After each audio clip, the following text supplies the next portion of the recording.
Манджи студио и криската.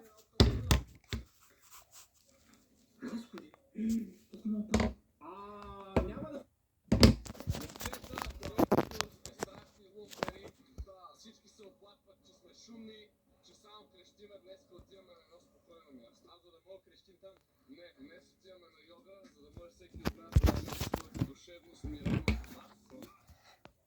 Калинката и червия котарак. Искам да оставиш цялата си енергия тук на пътя, защото влизаме всеки момент в залата. През деня съм Маринет. Обикновено момиче с нормален живот. Но има нещо, което никой не знае за мен, защото имам тайна.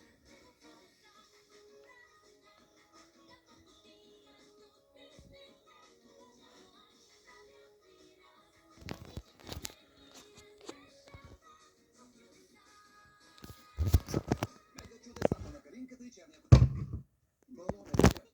Страхотно, госпожо Сезар. Маринет, наричай ме Марлен. Кажи ми, дали ти е харесал Коломбото